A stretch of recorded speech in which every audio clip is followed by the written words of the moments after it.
And at the time, we hadn't really raised capital. And so we didn't have this big cushion to float the business, in that regard at the time. So ultimately, I remember that Friday after it all passed, I was able to kind of take the step back and accept, I don't know if you've ever read The Surrender Experiment, but it's a great book. Michael Singer, he's an incredible kind of meditation thought leader. And it's just like, you just kind of, when you let it go all of a sudden and surrender, the universe kind of helps you see other things. And I surrendered to what was happening because, I can't stop a global pandemic. And that unlocked, I think, a lot of the creativity that helped us get through. And now, from San Francisco and the UCSF Rosenman Institute, the Health Technology Podcast with your host, Christine Winoto. Our guest today is Carine Carmy, co-founder and CEO of Origin, a women's health company that provides physical therapy for the common but overlooked condition known as pelvic floor dysfunction. Carine is a go-to market leader in healthcare and technology and has held leadership roles at companies including Amino, Shapeways, and Monitor Group. In this episode, Carine discusses the basics of pelvic floor health, how she overcame her imposter syndrome, and how Origin weathered the COVID storm. She advocates for increased education on the pelvic floor and for bringing change to the healthcare system from the inside out. Here's that conversation.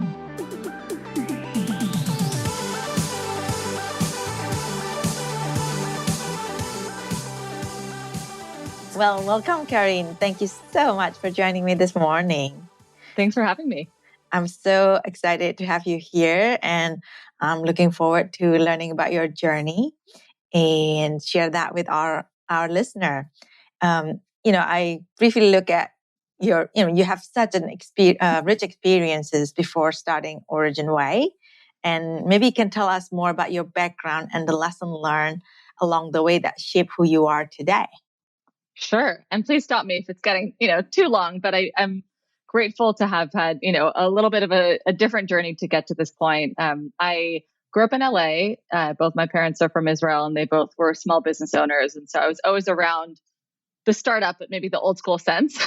And I had this entrepreneurial instinct, but it didn't really fully come to fruition until much later in life. I went to Penn undergrad and I studied econ and just got down this path of, okay, I'm going to go work in New York and work in consulting and, go get a real job and, pay off this mountain of student loans. And management consulting, had its challenges, obviously, but it was such an amazing way to both learn so much, but also satiate this curiosity that I have about understanding industries and how businesses work and how decisions get made. And I actually joined this company called Monitor Group, which is now part of Deloitte, in 2008, right as the recession was happening. And so that was this fundamental rethink of all of these old industries. And one that we were particularly working a lot in was digital media. And digital at the time was capital D digital. It was this new kind of shiny, scary thing.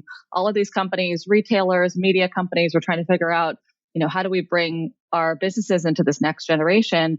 And I had the privilege of being able to spin out our digital media practice with a few of the partners in 2009, 2010. And so kind of went from 50,000 feet to 30,000 feet in terms of the work we were doing and, building websites and getting much, rolling up my sleeves, but it still felt not tangible enough. And I graduated college pretty young. I was 21. And so I was, in my early 20s when I was doing this, advising, big CEOs. And I was like, I don't think I'm necessarily the person to be giving advice. I've never really done anything with my life. So let's actually get some real tangible experience. And I had been talking to one of my colleagues, and I had seen this video that came out of the MIT Media Lab about the Sixth Sense. And it was really all about AR, VR at the time, really early days. And I just fell in love with technology and emerging technology and what that could mean for communication and businesses and, kind of totally geeked out. And so I just started applying to a bunch of different startups in New York. And I was this person who had no tangible experience at the time, so no one would hire me. I tried to start my own company with a few friends, and that was, I'm trying to think about the euphemisms I can use. It was a challenge and didn't work out. But it was a great learning experience just to understand what it really took to bring an idea from simple idea to concept and ultimately to market.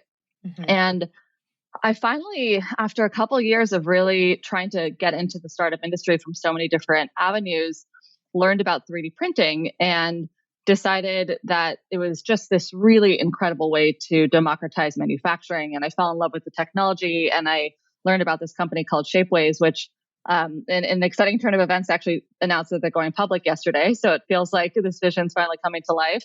And thank you. It's fun. You never really know what happens at the end of the tunnel. But I wrote a blog post and I sent it to the CEO. And I just said, like, I see your vision. Please hire me. I know I don't look like this person on paper, but I'm going to help you build this company. And he took a chance on me. And so I'm really forever grateful for that opportunity. It was how I learned about what it meant to scale businesses. We were about 20 people at the time, 200 when I left, tens of millions in revenue. And I had the privilege of building our marketing, our e-commerce, our community teams, and really actually working with a global community to elevate and build this category. And that was where I just learned so much. I learned about board dynamics. I got to be in the room with some of the greats from Union Square Ventures and A16Z. And it was a really incredible experience. And on a more personal note, I think one of the biggest learnings for me was how I got through the imposter syndrome, being a relatively young woman in the room with a lot of men and a lot of older men, especially in the early days. I had a very hard time understanding that I was a VP of marketing. I'm sitting at the table, and I'll never forget this coaching session I had with Jerry Colonna, who's one of the really most incredible coaches in the country. He's behind the Reboot team. And he just looked at me and he said, Carine, there's a table and there's a chair and it's your chair. So are you going to sit in it? Because if you don't sit in it, someone else will. And it was this moment where I realized I don't need permission, anymore, that I really had to take the reins and, develop that internal confidence. And that was a really big shift for me. So, flash forward about 4 years into the company, I decided to move back to California where my family was, and my husband was finishing, my partner at the time, husband now, was finishing business school, and decided to go to San Francisco. And I had met a founder, David Vivero, who is really one of the most exceptional leaders I've ever worked with. He founded Rent Juice, which is now part of Zillow, and was trying to bring that same democratization of information that happened to real estate, but to healthcare. Mm-hmm. And I love healthcare. I had done a lot of healthcare cases at Monitor, but I was also very skeptical about what change could look like in the industry. And especially when I was working in the industry in 2008, it felt like it was still stagnant. It hadn't yet had this rejuvenation that I think we're all seeing, in the last 10 years. And I saw David's vision and really this problem we were trying to solve, that most people can't even afford $500 medical bill that's happening. And it's happening to them oftentimes because they're choosing providers that are misaligned. They're walking to the ER instead of going to a primary care doctor, or they're going to see a lower quality provider. So that was a really, But that's not original way. That is something else. No. Right. Totally right. different. Yeah. So yeah. It's a company called Amino. So I helped, it was pre-launch, joined the team, launched that business, and was with them for a few years, and also learned a ton about just how complex healthcare actually is and how much it takes. So, that's a long way of saying I had a windy road of following a lot of curiosity. But ultimately, the big why for me throughout all of those experiences was technology in business, when used well, can actually unlock human potential. It can remove these barriers. It can give people more access. It can shift how we see the world. And when I decided to, part ways with Amino, I moved back down to LA, and I took time off for the first time in my life. What a gift. I blew through all my savings. So that was a little scary, but I really needed a reset. And I had been going through some personal issues at the time, health-wise, and I didn't ever take the time to pause and reflect on that. And that was the beginning of ultimately what's now Origin. And happy to share that story. Yeah. That's great. So you mentioned about the imposter. I think, somehow we women, we hear that more among women. And I think your experience your first job in a consulting firm, that's always the first, it reminds me of my investment bank. Good advice. I'm like, really? But it's kind of, we bring different role. Exactly. And I think sometimes we forget. Yeah. And it really, that conversation with Jerry was so life-changing for me, because I realized that obviously I was in a position of privilege where no one was putting these blocks in front of me, right? So there are a lot of people who might have imposter syndrome, but they're actually working in environments where they're stifled, or, they're not heard, or they're not given a platform. And that's much harder to break through, because you really have to kind of clear the clutter and, tune out those voices and get through. For me, I was really around people who were supporting me. And so that was just such a gift to be able to kind of diminish that voice. And I still have some days where, I have no idea what I'm doing, every day at startup, you're kind of making it up as you go along. But now I view it from a place of fun and curiosity and learning versus fear. Right. I think that's when you don't know what you're doing, it means you're learning new thing. Exactly. And sometimes we forget about the flip side of thinking. Yeah. Yeah. So I thought it was interesting that what you reach out to the startup, the 3D printing company that I'm not qualified, but you send them the write-up. I mean, one of the things I think you enjoy a lot is writing. Yeah. And what is it in there that you said that convinced them that you did for him or her to take the chance? As you said, I love to write. And for me, writing is really just clear communication, and it helps me process my thinking. And I think what that company, what Shapeways was struggling with at the time, was they were trying to convince the world that 3D printing is going to be this new way of making products at scale. We had this massive vision that everyone could create their own products. They can bring their ideas to life at a fraction of the cost. And that was a communication challenge, because you have to educate consumers, you have to educate manufacturers, you have to educate the market and actually inspire people to see that same vision. And I don't think there was anyone on the team, although the founders definitely had the vision, but they didn't know how to translate that into a way that most people could understand. And so I think part of it was I was applying for a marketing committee role. So I said, let me see if I captured what's in your head, and I think that was enough of a spark for the founder, Pete, to say, okay, I see that you see what I see. And it was good enough for the conversation where also, so much of the startup world is about hustle and grit and, carving paths when there's no path. And so I think he also appreciated just, the kind of ballsy move there. Yeah, no, I think it's also, really thoughtful. Sometimes you hear people who look for a job, they just send out hundreds of resumes everywhere. Mm-hmm. But really what you're doing is really customize it to what the persons need to hear from you. Yeah. And what they want to hear. So it was also a moment of desperation. I'd been looking for a break for 2 years. So I was kind of like, please, I'm going to try anything, whatever it takes. So, I think innovation comes sometimes when you have those constraints too. Right. So, so fast forward, and maybe you can tell us a little bit about what is Origin Way. Yeah. And then we can continue the conversation.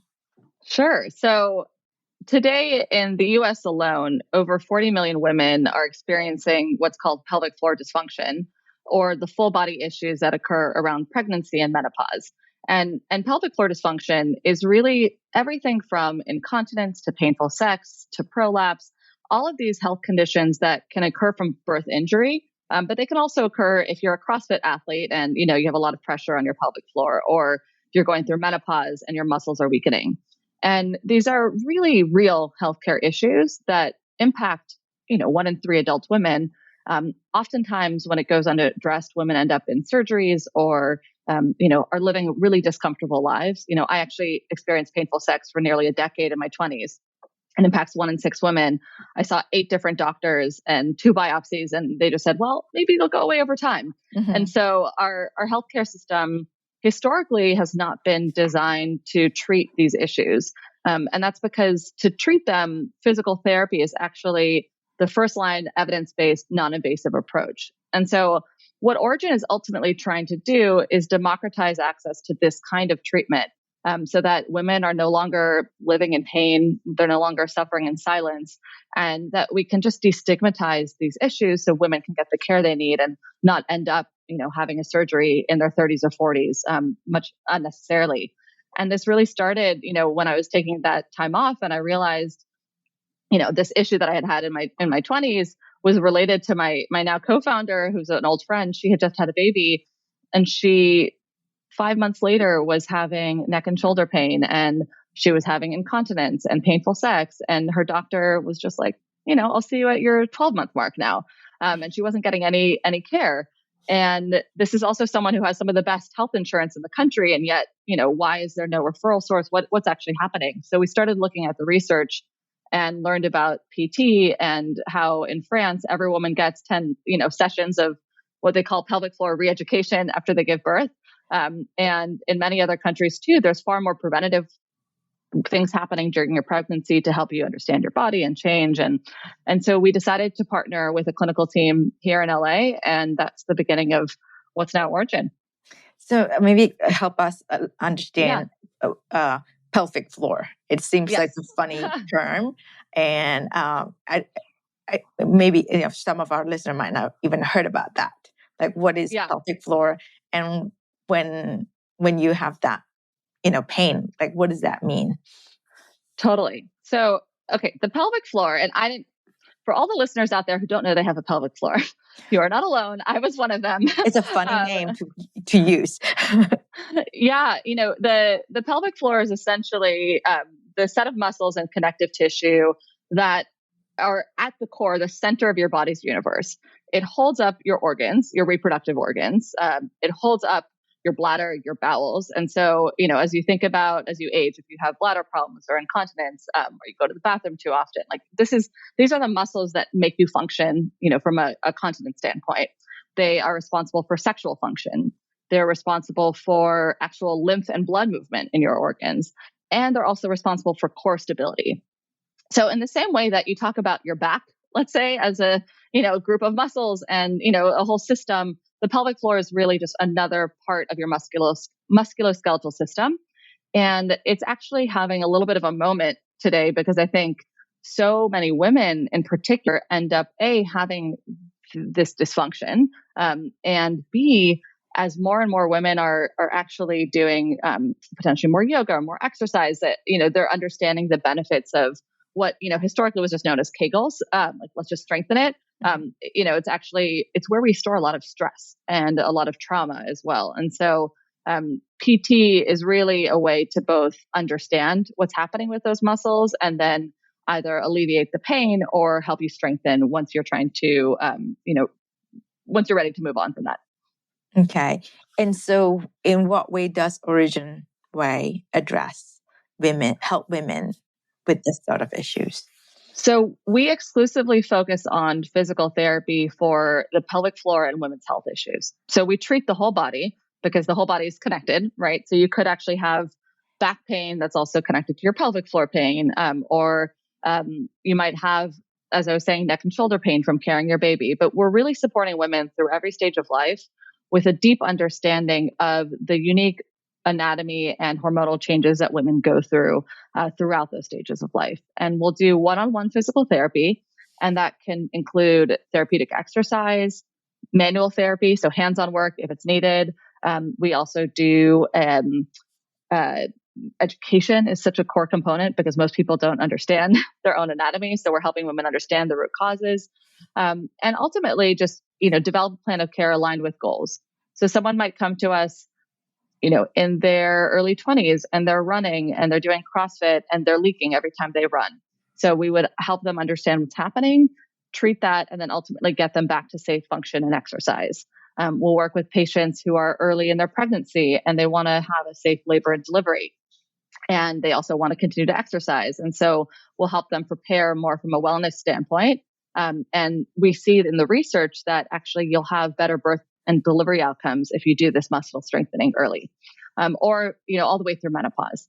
And so we're really trying to design a physical therapy and expert care program that supports women and helps them understand that. And we do that both in clinics, but also virtually through telehealth. This podcast is sponsored by Brown Rudnick's Global Life Sciences Group, a team of legal professionals that help life science companies, lenders, and investors around the world turn good science into good business. Learn more at brownrudnick.com. This podcast is also sponsored by Canon Quality Group. Canon Quality Group has been helping medtech startups set up quality management systems for over 10 years. If you're unsure when to get started with quality management in your startup, turn to the experts at canonqualitygroup.com.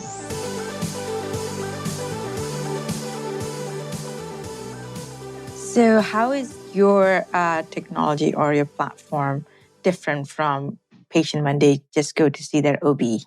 Yeah, so OBs are experts in the reproductive organs, and we work very closely with OBs. So we are referred to, our patients are referred to us by OBs or urogynecologists all the time. But OBs are not actually doing the pelvic floor strengthening and actual treatment themselves. So they're catching issues and they're often diagnosing these issues, but we're the counterpart to that care. So how is it? I mean, obviously physical therapy in this space is not new. And what makes Origin Way different in helping women in this case? It's really crazy. I always ask myself, why isn't this all over the country? Because you have, so many people experiencing this issue. And the truth is this care exists, but for the most part, it's offered in an out-of-network cash pay setting. The market looks a lot like mental health 10 years ago when if you wanted to see a great provider, it's a couple $100 a session. It's really cost prohibitive. And so I think that is one of the biggest points of differentiation that we take a lot of pride in is patient access. So from day one, we got contracted with the most prominent commercial carriers in California. We don't take Medicare or Medicaid yet, but that's on the roadmap. And we really want to make this affordable. So it's, depending on your copay, it's little as $0. On average, patients are paying $30 out of pocket. So this isn't something that, for some population is going to break the bank, and it's at least more accessible. So that's one big piece. The second is that a lot of pelvic floor work is done not in spaces that feels conducive to healing. And by that, I mean, you're going to go see someone, maybe, if you're seeing someone who's a cash-based provider, that's fine. And it's typically a small, intimate space. But if you want to use insurance, you're going to a hospital system and you're going to an outpatient clinic. And you're sitting next to someone who just had knee surgery and you're talking about your sex life and, the trauma you had from labor and delivery and all of these other things. And there's such a deep connection to behavioral health and mental health in what we do that safety and security and just the ability to have trust with your provider is really key. And so we've designed our spaces for that intimate type of care. And all of our providers are exclusively focusing on these issues. And so they're uniquely trained also in trauma. Most of our patients, if they're having pelvic floor dysfunction, unfortunately have some level of trauma. One of our PTs says, whether it's capital T or lowercase t, this idea that I didn't know what was happening to my body, and I thought I was going to be in pain like this for the rest of my life is incredibly traumatic. So, we really try to have this safe, inclusive, and women-only space. So those are two of the biggest changes. And the third is technology. So, a lot of PT still run using really outdated tech, and we're building out a really beautiful, fully integrated platform that, makes us feel like wellness and something that you want to do versus something that you have to do. And so I assume with that kind of activity, then you behave like any other existing therapies out there, is you build that relationship with the OBGYN so that you get more referral your way. Yeah. Although, for us, we also act as a direct-to-consumer company. So in California specifically, and in many other states, there's what's called direct access laws for physical therapy. So you can start working with the PT before you have a referral, which is great because, to navigate the referral maze can be challenging. So we work really closely with medical providers. We have, in California, over now 500 referring providers. But we also work closely with doulas and fitness instructors and local brands. And, we have a really high NPS of 96. And that obviously signals that patients are telling their friends. And what we often hear is just that this care is so life-changing that our patients just want to talk about it. And so we're able to actually, just support them through their referral without a really formal program in place. And I felt like doing this Origin way, in your past experience in, creating the spinoff from Monitor, doing a lot of the strategic analysis, market analysis, it kind of, you had all the right ingredients to execute the Origin way. Yeah. I feel really lucky. Honestly, even as I think about it, I wake up every day and I'm like, pinch me. Am I actually doing this work? We're fundamentally, I think, from the inside out changing the healthcare system. And that was always my vision. I've seen a lot of outside in approaches and I respect those, but it's really hard. And this is just so obvious and needs to exist. And I feel grateful that, my skills can help bring that to light. But more than that, I'm really excited about team building because for a lot of the providers who do this work, most PT large chains and practices are operated in a way that I think are not necessarily aligned with kind of inclusive and more progressive values. And if you're a really strong physical therapist in women's health, oftentimes at the height of your career, you're becoming a mother and you want flexibility. And you also have these other challenges where it's hard for you to grow your business as this, small independent practitioner. And so I think about it as how do we lift all boats in this industry and just elevate these incredible clinicians who are truly game changers in women's lives, but don't necessarily have the capital or time or expertise to scale on their own. Mm-hmm. It's almost like you're creating a company where bringing all the primary care providers. Yeah.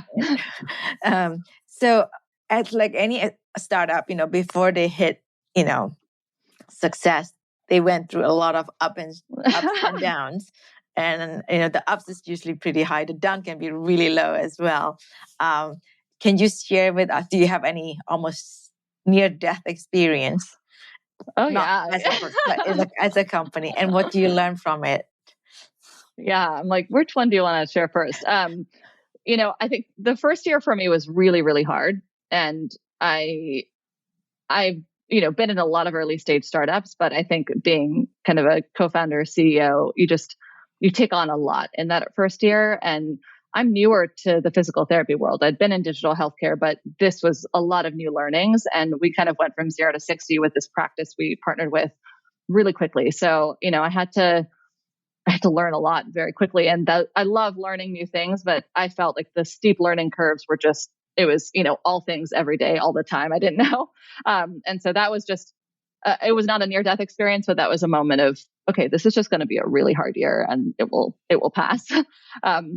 I think the other kind of scariest moment was COVID, to be honest. So we had been operating in a small location for some period of time. We were in the midst of building out a beautiful 4,000 square foot facility in Brentwood, which was obviously, a big space and expensive lease. COVID happened. I, at the time, thought it was going to be a few-week thing. And so me and our head of ops and our, clinical director sat in a room and we tried to think about it like, okay, I'm going to create this scheduling plan so we can have, not as many people here at the same time. And we probably came up with 3 different plans over the course of, this 1 week in March. And then finally emerged from the room with all the pieces on the wall of, okay, we're good. We figured this out. And then, the mayor shut down LA and then, the governor shut down California. And I had a moment where I realized like, I'm actually not in control of this thing. And that was terrifying because I think as a founder, you have to believe that you can do anything, right? You're like, okay, this is a problem. It's going to go away. I'm going to will it into existence, and it hit me so hard. And I took it so personally at first, that, we shut down the clinic for a couple months. We had to launch telehealth really quickly. Like, we were pivoting the business and it ultimately, the silver lining is it unlocked a huge growth for us in terms of digital care. And I can share about that too. But at that moment, I felt powerless and I felt so deeply personally responsible for what was happening to our team, which at the time was, 25 people, a lot of young individuals who, don't necessarily have a financial safety net. And I just felt personally devastated that there wasn't anything I can do about it. And at the time we hadn't really raised capital. And so we didn't have this big cushion to float the business, in that regard at the time. So ultimately, I remember that Friday after it all passed, I was able to kind of take the step back and accept. I don't know if you've ever read The Surrender Experiment, but it's a great book. Michael Singer, he's an incredible kind of meditation thought leader, and it's just like you just kind of, when you let it go all of a sudden and surrender, the universe kind of helps you see other things. And I surrendered to what was happening because, I can't stop a global pandemic. And that unlocked, I think, a lot of the creativity that helped us get through. But that was a week for sure. I think you mentioned earlier, about when you're in the desperate mode, that's when your creativity can happen. And obviously you seize the moment and you unlock a lot of things. And when is that aha moment? It's like, did you just like keep thinking, or is like how do you bring about this new pivoting? Yeah. The first thing that happened was before that dreadful week, we had already seen the writing on the wall that telehealth, we would need to have some sort of virtual offering. And we had no online booking at the time, and we had no virtual offering at the time, in part because physical therapy wasn't being reimbursed virtually at all. So there was no insurance coverage. That changed over the kind of by end of April, most of the payers were reimbursing. But in early March, I sat down with our head of ops and I was like, okay, in the next 2 weeks, we need to figure out online booking and telehealth, because this is going to be, some part of our business. And in 48 hours, we got that up and running. And so we were really kind of lucky, and I really credit her to just her ability to move fast to get that going. And so we were set up so that by the time we did decide we had to shut down for it temporarily, we had that virtual care going, and we were able to maintain our caseload and, actually keep our team employed to some extent. So that was kind of this big first pivot. And then I think the second was about a couple weeks into March, as this was all happening, I hadn't even launched the brand yet. So we had been sitting on this brand. I had all this beautiful branding. I was going to launch it with the opening of this new beautiful clinic. And I'm sitting here and I'm like, well, we're launching virtual care. I'm doing all these community programs. We started doing free classes and just starting to build, actual connections to our patients. And they're all getting to know this old company name. Let's just get this brand out there. And so we built a website in 3 weeks, me and a, independent designer and, a developer in the Ukraine. And that actually, I think, ignited so much more inspiration in our patients in the broader community, and just it helped people see the vision of what we were trying to do. And that feedback loop just kind of snowballed into so much more over the coming months. Well, that's great. It's great to see something that through adversity we become bigger and stronger. So thank you for sharing your story, and I think that's good luck. And it seems like you're on the right path to solving this problem. It's fun. There was an article in The Guardian this morning saying, like, why is everyone talking about the pelvic floor? What is this part of our body? So, I think it still feels, niche to some people, but I'm just so passionate about this education now, because I'm sure, people too. So many women are experiencing these issues and these big milestones in our lives, like maternity or menopause, that, in part could be celebrated. There's just still so much stigma around them because we don't actually talk about the full reality. So I'm hopeful that at minimum we'll change the conversation. In other news, I'm in a big fight right now with Facebook because they've been blocking a lot of our educational content because it's too explicit. So even an illustrated diagram of the pelvic floor is considered, a violation of a content policy. And so we have a ways to go. But I'm excited to see a shift in this dialogue, and it starts with individuals just talking about their own stories. Yeah, that's true. I never heard about pelvic floor until maybe 3 years ago when I was one of the company talking like, we're going to solve this problem in a pain in because of the pelvic floor. Like, we have a floor. That was exactly. So I'm just I'm till this day, I'm still imagining there's like a floor. Yeah. I'll send you, we'll put it, I can send you a 101 if we want to put it, next to the podcast so people can just see it. I'm a visual learner, so I didn't even understand it. That would be great for me. Yeah. I think that would be good to help the part of the education piece. Exactly. Great. Well, thank you so much. Thank you so much.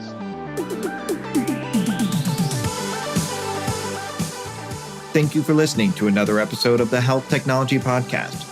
We want to thank our executive producer, Herminio Neto, our content writer, Kelly Muscat, and our podcast engineer, Andrew Rojek. If you enjoyed this podcast, be sure to subscribe and leave a review. The Health Technology Podcast is available on all major platforms.